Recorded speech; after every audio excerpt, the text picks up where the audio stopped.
जब युद्ध केवल शस्त्रों से नहीं बल्कि प्रतिज्ञाओं और छल कपट से भी लड़ा जाता है, जब वीरता और कायरता का अंत कुरुक्षेत्र की धरती पर लिखा जाता है, तब जन्म लेती है एक ऐसी कथा जो इतिहास में अमर हो जाती है। महाभारत के महासंग्राम में एक प्रतिज्ञा ने पूरे युद्ध की दिशा बदल दी। अर्जुन की प्रतिज्ञा। क्या अर्जुन अपने प्रण को पूरा कर पाएंगे या अधर्मियों की शक्ति उन्हें रोक लेगी? जानिए इस रोमांचक कथा को अंत तक। राधे राधे दोस्तों, जय श्री हरि। कैसे हैं आप सब दोस्तों? अर्जुन की भयानक प्रतिज्ञा, जयद्रथ का चौंकाने वाला अंत। चलिए जानते हैं आज की कथा में। दोस्तों, महाभारत का भयंकर युद्ध चल रहा था। लड़ते लड़ते अर्जुन रणक्षेत्र से दूर चले गए। अर्जुन की अनुपस्थिति में पांडवों को पराजित करने के लिए द्रोणाचार्य ने चक्रव्यूह की रचना की। अर्जुन पुत्र अभिमन्यु चक्रव्यूह भेदने के लिए उसमें घुस गया। उसने कुशलता पूर्वक चक्रव्यूह के 6 चरण भेद लिए, लेकिन 7वें चरण में उसे दुर्योधन, जयद्रथ आदि 7 महारथियों ने घेर लिया और उस पर टूट पड़े। जयद्रथ ने पीछे से निहत्थे अभिमन्यु पर जोरदार प्रहार किया। वह बार इतना तीव्र था कि अभिमन्यु उसे सहन नहीं कर सका और वीर गति को प्राप्त हो गया।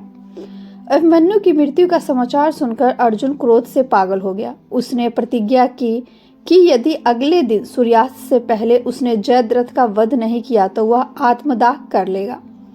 जयद्रथ भयभीत होकर दुर्योधन के पास पहुंचा और अर्जुन की प्रतिज्ञा के बारे में बताया।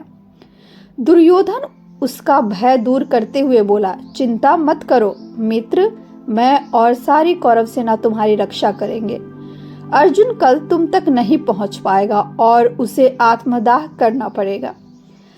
अगले दिन युद्ध शुरू हुआ। अर्जुन की आंखें जयद्रथ को ढूंढ रही थी, किंतु वह कहीं नहीं मिला। दिन बीतने लगा। धीरे धीरे अर्जुन की निराशा बढ़ती गई।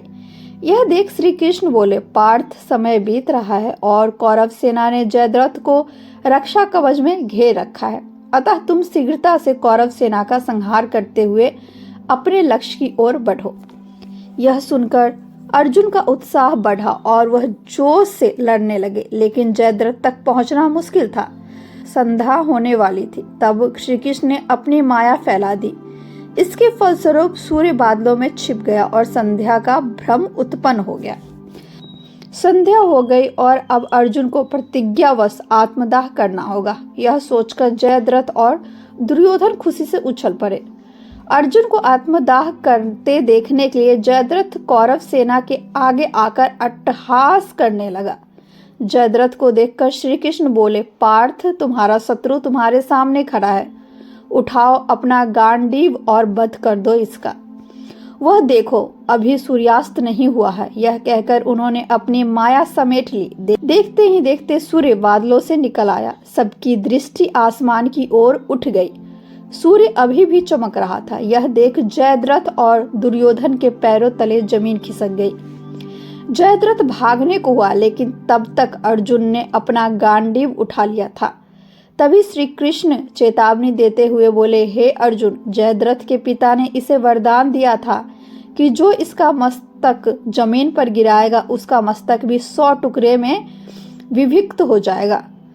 इसलिए यदि इसका सिर जमीन पर गिरा तो तुम्हारे सिर के भी 100 टुकड़े हो जाएंगे। हे पार्थ, उत्तर दिशा में यहाँ से 100 योजन की दूरी पर जयद्रथ का पिता तपस्या कर रहा है। तुम इसका मस्तक ऐसे काटो कि वह इसके पिता की गोदी में जाकर गिरे। अर्जुन ने श्री कृष्ण की चेतावनी ध्यान से सुनी और अपनी लक्ष्य की ओर ध्यान कर वाण छोड़ दिया। उस वाण ने जयद्रथ का सिर धड़ से अलग कर दिया और उसे लेकर सीधा जयद्रथ के पिता की गोद में जाकर गिरा। जयद्रथ का पिता चौंक कर उठा तो उसकी गोद में से सिर जमीन पर गिर गया। सिर के जमीन पर गिरते ही उसके सिर के भी 100 टुकड़े हो गए। दोस्तों, इस प्रकार अर्जुन ने न केवल अपनी प्रतिज्ञा पूरी की बल्कि अपने वीर पुत्र अभिमन्यु का प्रतिशोध भी लिया। जयद्रथ का अंत एक सीख दे गया। अत्याचार और अधर्म का अंत निश्चित है, चाहे कितनी भी बड़ी सेना उसके पक्ष में खड़ी हो। महाभारत का यह प्रसंग हमें सिखाता है कि सत्य, धर्म और साहस के सामने कोई भी शक्ति नहीं टिक सकती। राधे राधे, जय श्री हरि। तो दोस्तों, आज की ये पौराणिक कथा आपको कैसी लगी बताइएगा जरूर। बहुत बहुत धन्यवाद आपको कथा सुनने के लिए। फिर से आती हूँ एक नई कथा नई कहानी के साथ। तब तक के लिए आप लोग जहाँ भी रहिए खुश रहिए। जय हिंद, जय भारत, राधे राधे, जय श्री हरि।